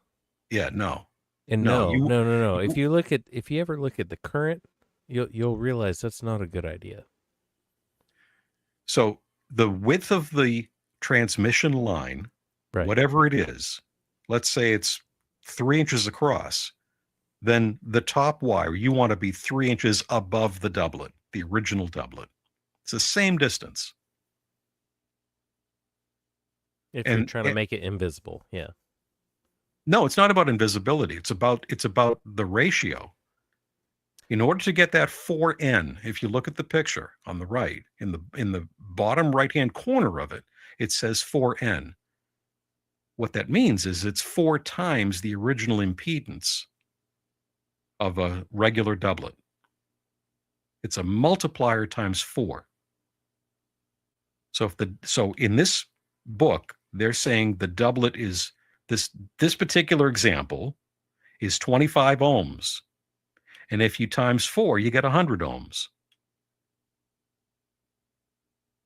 And then the one in the middle has 2 wires going across, also the same spacing. Now it's 9 times. It's always the square of the number of wires. 3 wires squared is 9. 2 wires squared is 4. Where have we seen that before? The square. How about the 49 to 1, right? 1 on the primary, 7 on the secondary. The 7 squared is 49 compared to the 1, which is the primary. So anytime that you add an additional wire, it's the impedance going up is the square of the number of wires. And guys, this is how they did it in, like, if you look at SAQ, the Alexanderson alternator that they fire up a couple of times a year that's out in Sweden. It's 17 kilohertz. It's like just within the upper range of the audio spectrum that you can hear, but it's RF. You can't hear it. It's RF, but it's the same frequency, right? Kids can hear it easily. 17 kilohertz. They can't hear the RF. They can hear it if it's audio. Anyway, the antenna has to be miles and miles and miles long. Well, what they do is they double up on the wires. So if they ran one wire out, that would be the end. It would be a very, very low impedance because it's way too short. It doesn't want to radiate. You can't load it. It doesn't match the antenna. If you add 2 wires, you got 4 times the impedance. If you add 3 wires, you have 9 times the impedance. So it's an electrical advantage. If the antenna is too short and you add more to it, then the impedance goes up. So if you have 600 ohm transmission line, you don't want to have a 25 ohm antenna at the other end of it. You'd like to have a 600 ohm antenna, and then the two match, less loss. And that's one way to do it. Just keep adding wires. And again, if you look at and I don't know if it's going to be on here or not, so I'm just going to scroll through kind of quick here. And here's Matt. Oh, look, here's hold on before you go any further. Yeah, you're not go ahead. going to just blast past this right here. Let's all just appreciate this device. Let me look at StreamYard. Oh yeah, that's SAQ. That's the Alexanderson alternator. It's an alternator, guys. It's an alternator, like under your car, like in your under the hood. This is inside of your 7300. Mm-hmm. Mm-hmm. This is what we did before we had vacuum tubes. Yeah, we sent out a bunch of spurious emissions. No. This is super clean. What do you mean no? Is it really? No. This is clean. Is it?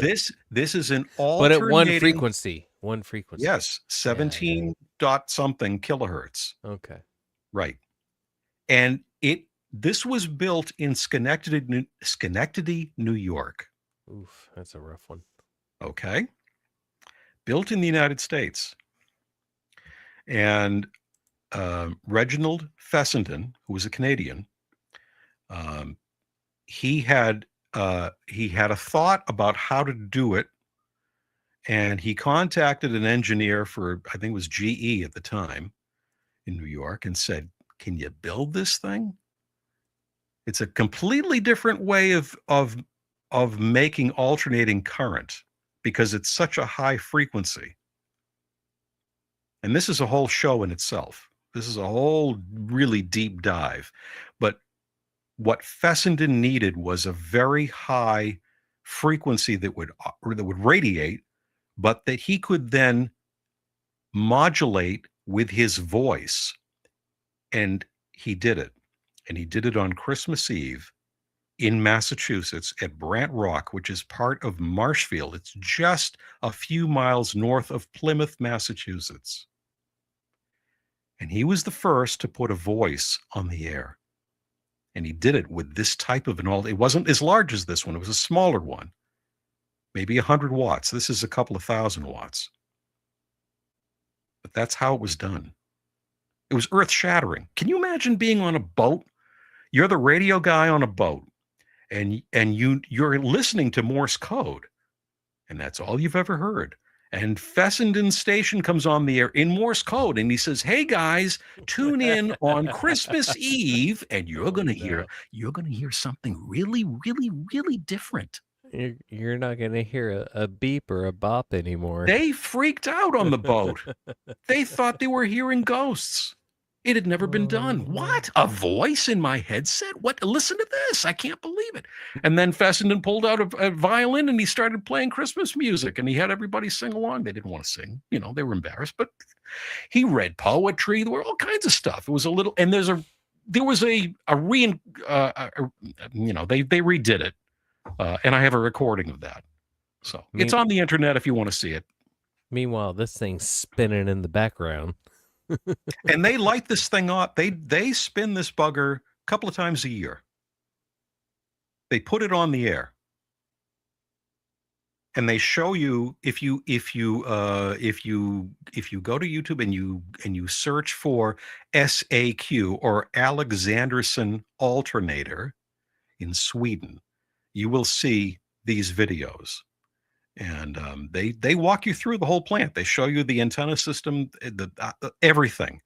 They have to. They don't just turn this on. There's a whole procedure. There's air. There's pressurized air that needs to go through the relay contacts so it blows out the arc every time they hit the key down. Right. They have an oil pump that has to come up to pressure. They have a water cooling system that has to come up to pressure. It takes about 20 minutes from start to getting the thing on the air. And then they have to get it precisely on frequency. So the speed of the rotation determines the frequency, and they have to be dead on. It's really an amazing thing when you look at it, how it works. Right on. What's it? No one would ever guess that I'm excited about this stuff. I am. Are you kidding me? There's a room full of mechanics. They look at you, go, I'm not quite sure what you guys do with this over there. But over here, and there were I can keep this working and spinning. On Long Island, New York, at Radio Central, which was about halfway down the island on the Long Island Sound, so facing Connecticut. That was owned by RCA. There were going to be, I think, 4 or 5 of these alternators with an enormous antenna system. And around that time that they were building it, the vacuum tube came to be. And so they never put the Alexanderson alternators in line. And the one at SAQ in Sweden is the only one left in the world. And it works. Try that with your ICOM. Yeah, because it's mechanical. Yeah. Yeah. Have oil, will transmit. Yeah. So let me go back to this and let me scroll down I got you ever so slight. I know you do, but I'm gonna put this in the middle of the shot. Oh, look, a balanced. Yeah. A balanced balun. Yeah. Yeah. With a double tuning network. Mm-hmm. Yep. So this picture is really good because it not only shows what we started drawing, the current in the doublet, but also the current and the voltage on the transmission line. And it depends on the length of the transmission line as to where they line up and where they cross over. So here's the big debate, right? Mm-hmm. If we're talking about one band and one frequency area of one band, Mm-hmm. then you can get real dialed in with your ladder line, feed line length, right? Mm-hmm. Yeah, yeah. You can actually adjust that to compensate for the length of the doublet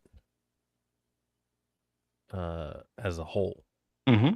And then you don't need a tuner because Well, the line becomes the tuner.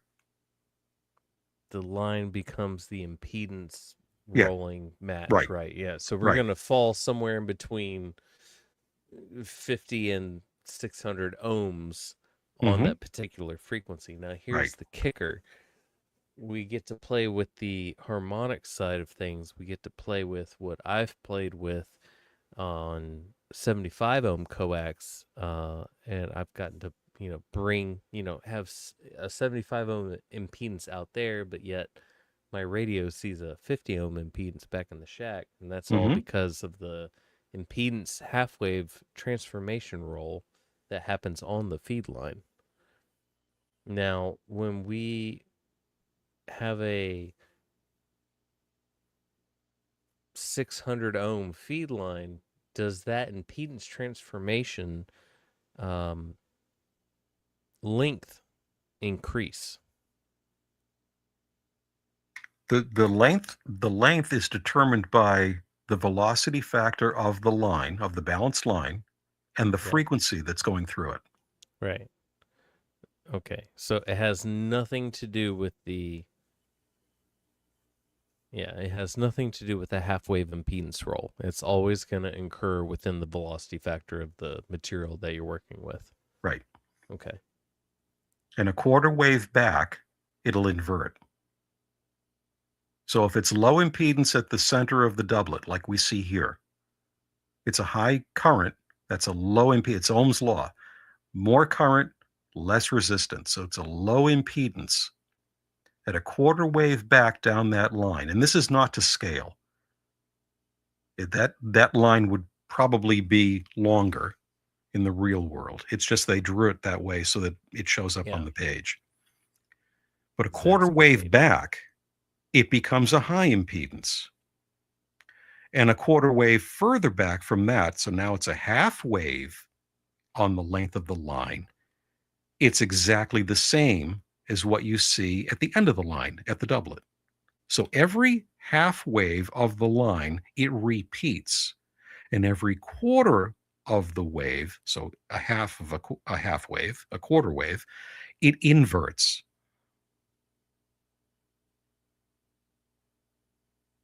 It That's flips it. simple. Yeah. Okay? Yep. That's and there's more to it, but I'm not going to get into it tonight. No. Keep it simple. So there's another thing. At the bottom of this line, we see uh, it is an antenna tuner. Um, Look at it though. It's on one side going to the balance line. I have a capacitor going across the line, and I have an inductor across the line. That's a tank circuit, right? And they're in parallel with each other. And on the primary connected to the coax, I have an inductor in series, not in parallel anymore. It's in series with a capacitor. That's also a tank circuit.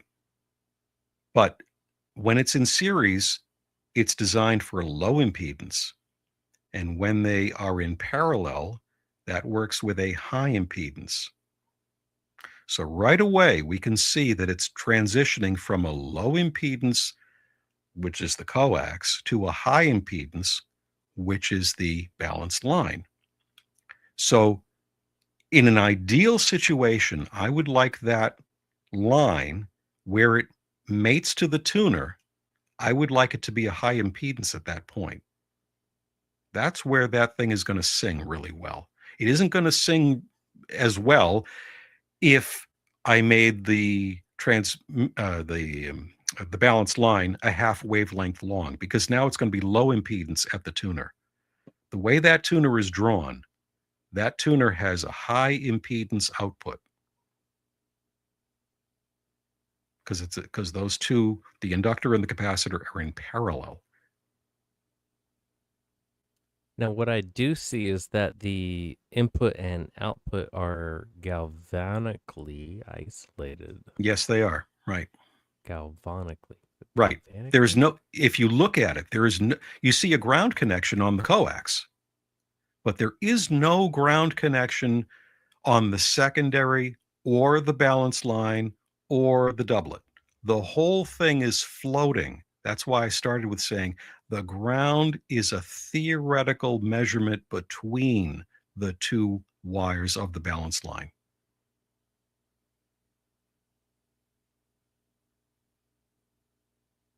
It's balanced. It's in the middle, the ground. Both sides are hot, but they're out of phase.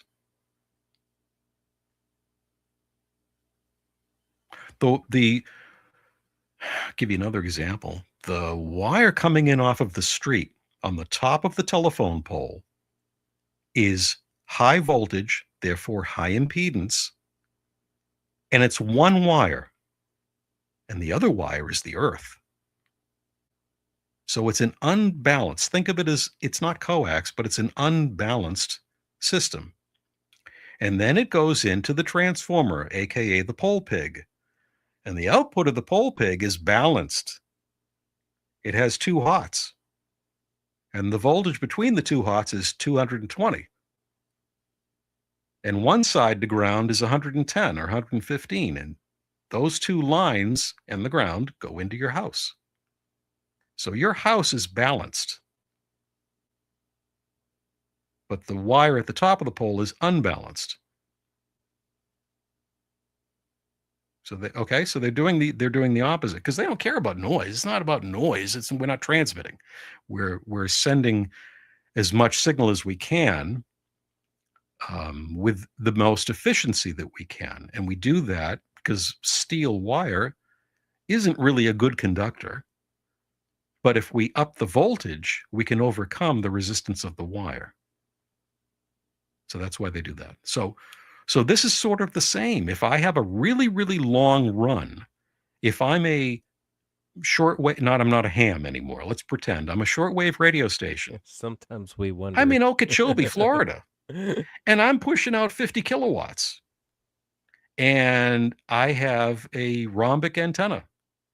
And I've got 1,000 feet between the transmitter and the antenna. I'm not going to be using coax because I'm going to have too much loss at the end of the line. But if I use balanced line, bada boom, bada bing, everybody's happy. And the higher the get to balanced, and the higher the impedance, the more efficient will be that long run. It's a testament to the older radios that have the super high impedance microphones attached to them or that were shipped with them. I was talking to a gentleman today, and he had a microphone plugged into his radio, but not the right microphone. He had an older microphone. Yep. It was a higher impedance microphone. Yep. And we got a good laugh, and he swapped over to another microphone. He said, "How's this?" And I said, "Well, you're about 5 times louder, and the quality has gone down." And he goes, "Oh, well, dealer's choice." Would you like the high fidelity, high impedance microphone that has me at a lower volume? Yeah. So. Yep. So it's exactly the same. If the microphone is high impedance and the amplifier input is also high impedance, then they're a match. And you have maximum transfer of signal and maximum fidelity. But if one of them is high and the other one is low, they're not matched. You can fix the match with the transformer, just like we fixed the match here with the antenna with an antenna tuner. By the way, we call them antenna tuners. They're not. They're a matchbox. They're matchbox. Okay, I know I'm playing semantics, but hold on. I'm gonna go one further on you. They're called wire stretchers. Yes. Yes. Yes, you took the words out of my mouth. Exactly right. Oh Lord. Exactly right. So write that down, kids. It's a line stretcher. Oh, line stretcher. Okay. That's what the old men called it. Not a tuner, a line stretcher, because Right. that's actually what it's doing. It's doing the same thing as lengthening or shortening the length of balanced line out to the doublet. Electrically. At some point, you will have a match to the transmitter if you make it the right length. And that's what that tuner is doing. It's just doing it in a small space. Now there are plenty of pictures on the internet where Ham said, I'm not even going to use a tuner. I'm going to use balanced line, but I'm going to have a bunch of knife switches outside. And I'm going to flip the switches so that I can change the length of the line. So like the first switch adds 10 feet of line and it's binary. And the next one adds 5 feet. And the next one adds 4 feet or 3 feet and then 2 feet and then 1 feet. And at some point, he can come up with the correct combination for that particular frequency. That's his tuner. And it works. Works fine. It's not as convenient. But it works because it's doing the same thing. It's stretching the line.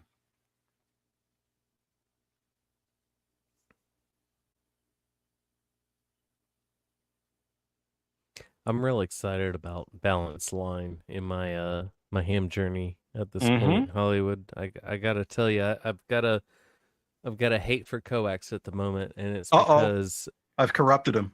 Oh no, it's fine. It's you've shown me the way, because if there's anything That's beyond Peter Frampton. Peter Frampton, show me the way. If there's I knew it. If there's anything beyond the impedance of that one frequency. Isn't it funny? Peter Frampton had the squawk box that was built by Bob Heil. I mean, it really comes full circle, doesn't it? I mean, is that really funny though? I mean, who was chasing who here, right? Yeah. Was this a pro bono kind of thing? Yeah. Yeah. So I started out with coax, just like you did. Because You didn't start out with TV coax. No, I did not. That's right. what I started out with. Right. But it was still coaxial cable. Sure. So two things happened. The first one I've discussed in other videos with you, but I'll state really quickly here again. I'm tuning a CB whip on the top of my car, and I'm tuning it for SWR. And my Elmer says, "What the heck are you doing? What are you doing? You want to trim that antenna for maximum field strength. The heck with the SWR. That doesn't matter. You can fix that with a line stretcher." One right? of these things will never be like the other. Yeah. Yeah. But field strength is everything. The guy at the other end you're talking to, he doesn't care what your SWR is. He cares whether he can hear you or not. He needs that field strength. Tune for maximum output always. Then once that's done, you go back and you fix the SWR part. You're hearing it from a gentleman who used to back his car into a boat ramp. Uh-huh. Yeah. Oh yeah. Oh yeah. Yeah. Get those rear wheels right in the drink, and it's you think Salty Walt's got 6 dB working at the beach. I mean, I had all of that and more. Oh yeah, big time. That's funny. Fun. All right. So the other thing is that at some point, because I did the whole, everybody knows I did the broadcast thing. We use coax out to the antenna because we're fixed at one frequency, whether it's AM or FM. Your license is for one. We're not moving around like we do with a ham. You did it on different bands. So coax is great. At some point, I started reading the old books, and I came across this balanced line thing, and I went, this is kind of interesting. Now, I knew we did balanced line for my cable and telephone and Ethernet and all that. I'd never seen it done for well, I had as a kid. I saw it coming down, from the Yagi up on the roof for the TV, but I never thought about it for transmitting.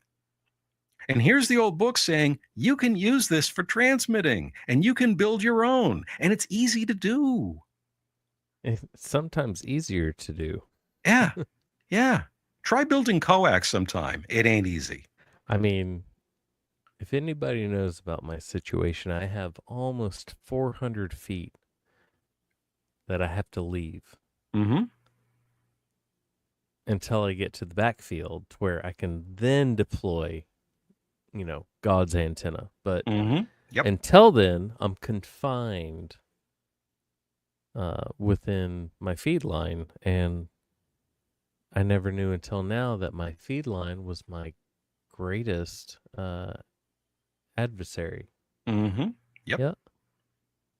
My antenna's doing everything it could ever possibly do. And it I gets could, worse as you go it up in gets, frequency. right, Much right, worse. It's like right. exponentially worse. You can have the best coax you can have lousy coax. You can have RG8X at 160 Lousy, he meters. says. RG8X It is. for It HF. at 160 meters, if you're doing 100 watts, no problem. Yeah. 80 meters, 10 meters. 10 10 meters. meters, you're going to have some loss. And the longer the run, the more the loss. And it's 400 not, feet at 10 meters. All right, let's do the math, folks. yeah. Yeah, there's some So loss. I There's a would be lot of willing, half waves there. I Half would be meters. willing My to God. bet that if you did a measurement with even 75 ohm TV coax at the end, you got 400 feet of I run. mean, yeah, that's kind of what I'm at. Okay. That's an exceedingly long amount. I mean, There hey, aren't many hams that have that long a run. well, But so the problem is outside my shack wall is the solar inverter and yep, also the power grid transmission lines. yep. Yep. So, but at the end of the hose, at the end of that coax run, you're going to have a lot of loss. So I would be willing to bet. I think it's probably at 10 meters. I bet you're losing more than half. 100 watts in, you're getting less than 50 on the other side. Absolutely. Oh, at least half. At least So half. if you do the balanced line, 100 watts in, you're going to get 98 on the other side. I mean, And let's share this picture. Wait a minute. Or will it? Let's see if it does. If I have some software here called Transmission Line Details. And I don't know if this is going to show or not.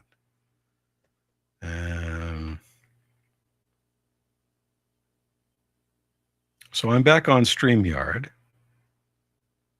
And I want to, I don't want to, oh, no. See, I'm not sharing a tab. I want to share like my main screen. How do I do that?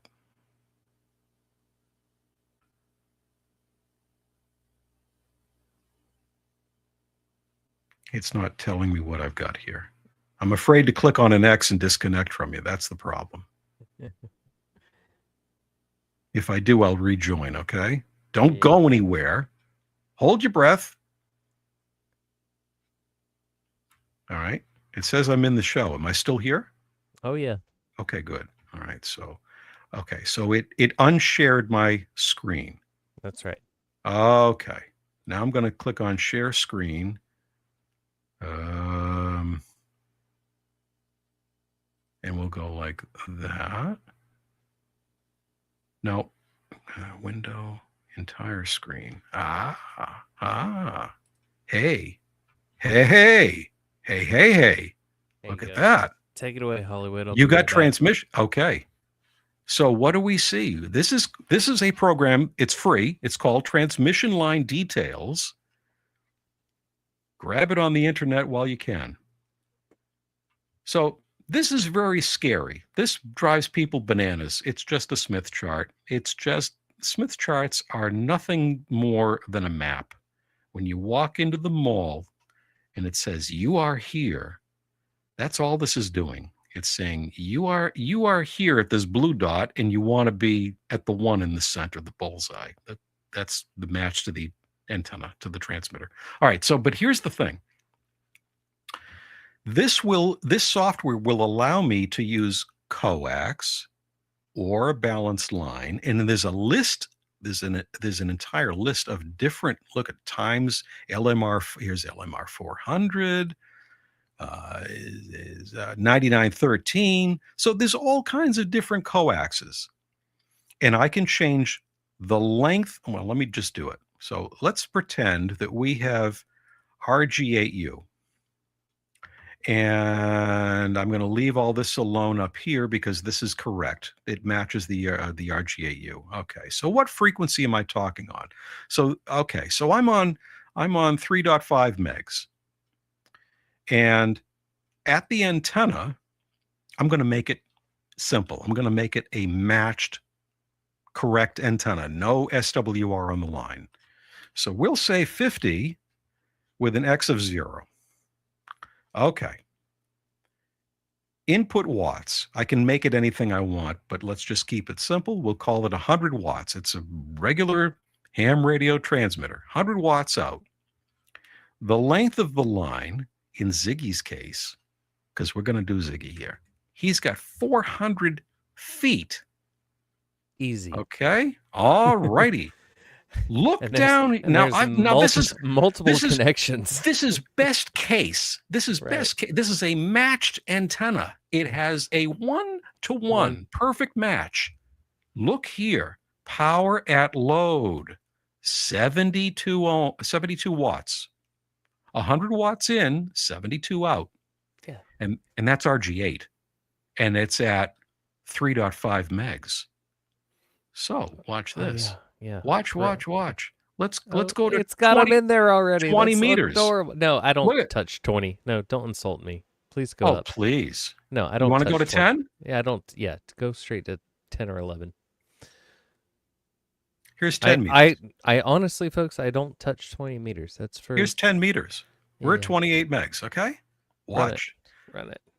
100 watt. It's running now. It's got it. It already got the answer instantly. It's 100 watts in, 39 watts at the antenna. That's right. Okay. And that's if everything's perfect. And and that's thick RG8. That's RG8U. Yeah. Okay. Now watch what I do. Balanced line coming. Look at times LMR. You want to see? It's just curious. Let's look at the LMR 400. Look at 54. Better than the RG8. But I've lost half of my power in the 400 feet of coax. And that's on a perfect system. Well, let's see. Hold on. Put the resistance of this antenna, right? It's set at 50 ohms at the moment. Right. It's a perfect match. Okay. Put the antenna at 72 ohms, 73 ohms, your choice. Okay. Right? Okay. And then let's put the cable type as to 75 ohm as the transmission line. Okay. It's weird. I can't see the drop down. It's fine. It's fine. LMR 475.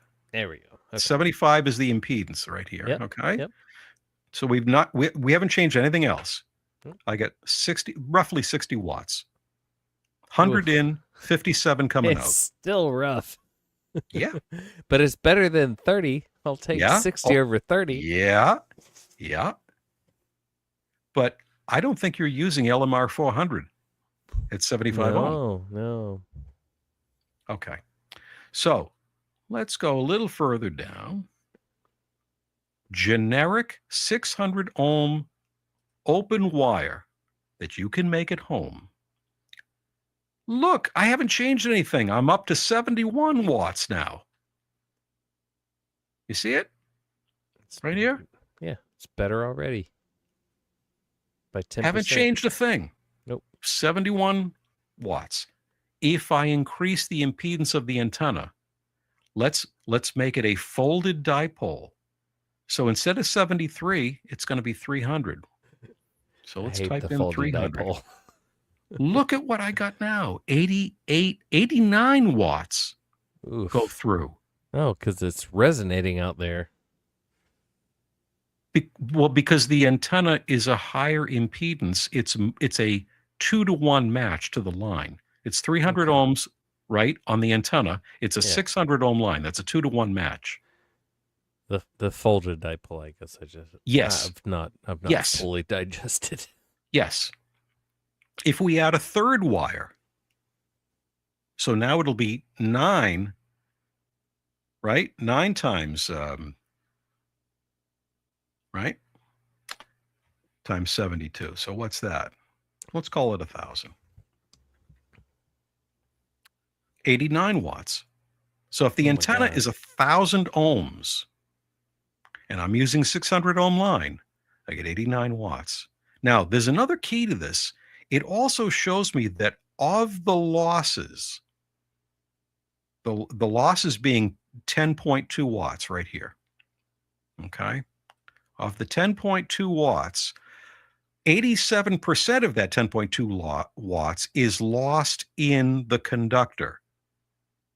The resistance of the The 400, material. yes, right.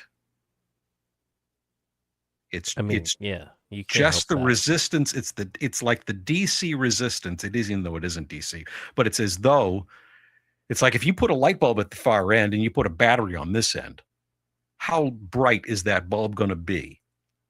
It's the gauge of the wire. It's the loss. It's the internal I've done resistance of the this. I've wire. done this when I was much younger, right? So Yeah. I had a high wattage lamp, Yeah.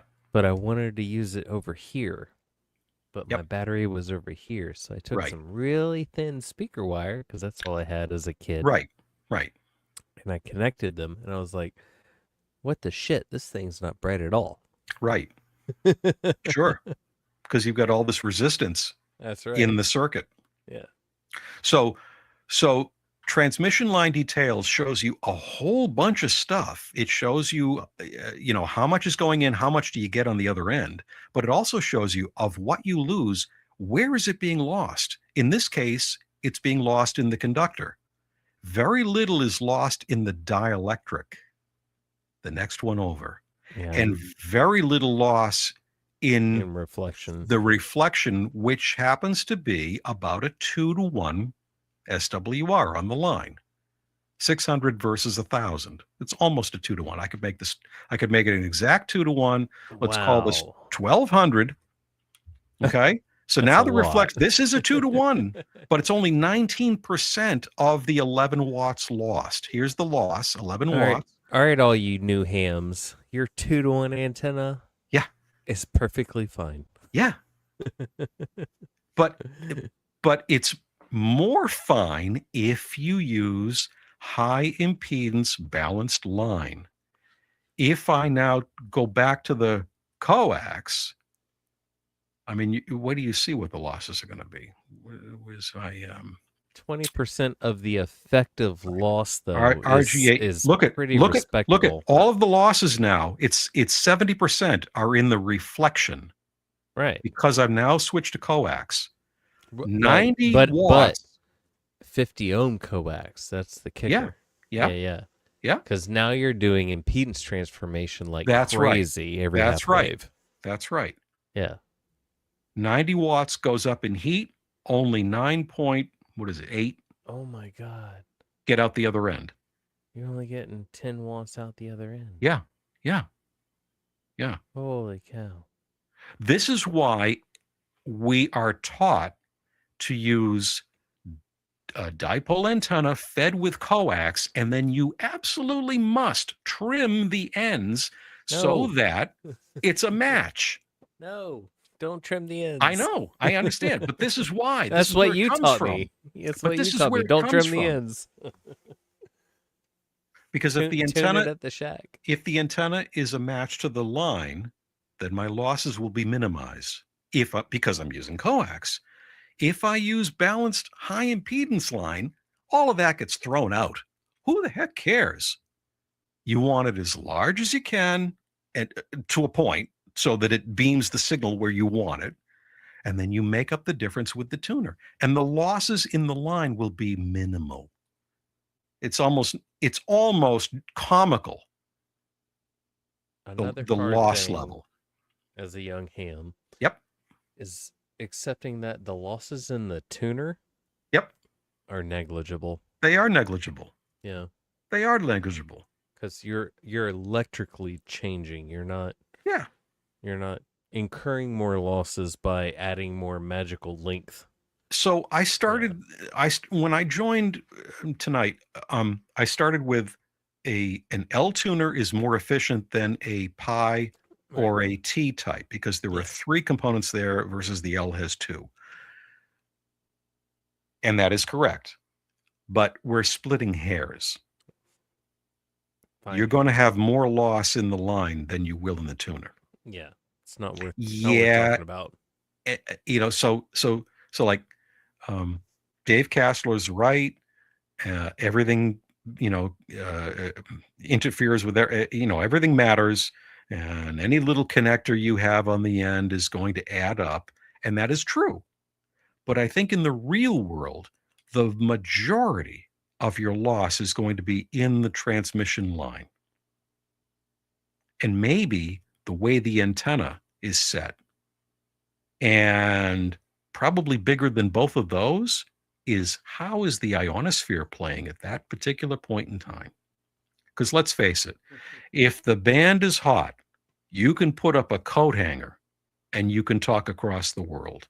It's like when the fish are running in the Cape Cod Canal, the blues are running, I can put a rusty nail on the end of a piece of rope and I can pull them in. They don't care. They're going to bite it. They're like piranha fish. They're going to bite at anything. But if they're not running, then I've got to use the right bait and maybe catch the one out of the 100 miles that's there, coax them in. So it's the same thing. CQDX. Yeah. Yep. So this is another fantastic program worth its weight in gold. Really, really good stuff. And it shows you the impedance. So I've got 600 ohms line, right? And I've got a 1200 ohm antenna. So that's at the load. That's why I've selected that. That's at the antenna. And I can see the blue dot is the load. And at the shack end of 400 ohms, the resistance is going to be 500 and a little bit more. And it's going to be a little bit inductive, 350 ohms inductive, for a combined impedance of 642. And my SWR is going to be 15 to 1 because the transmitter is 50 ohms. So this impedance is relative to 50. So I'm looking at I need to transfer the impedance from the 50 ohm output of my radio up to 642, and that's a 15 to 1 match. It's 2 to 1 match on the line. The losses are minimal on the line. The losses are going to be between the line in the shack and where it mates to the tuner. And you use an antenna, a line stretcher for that. And most of them will not be able to do this because it's a big jump, but a good one will.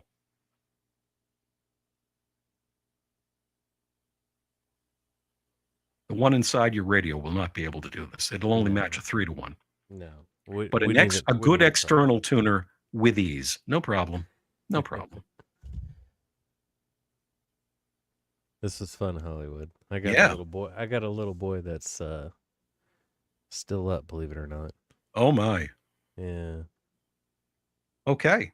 He was supposed to take care of business, but we're shopping for RG6. Watch out. The price is going up. That's right. He's fallen into the trap of waiting for daddy. Got it. Yeah. Okay. So we'll do it again next time. Stay tuned. We're going to do it. Thank you, Hollywood. Okay, brother. I'll talk to you soon. Yep. All right. Adios. See you later. Bye.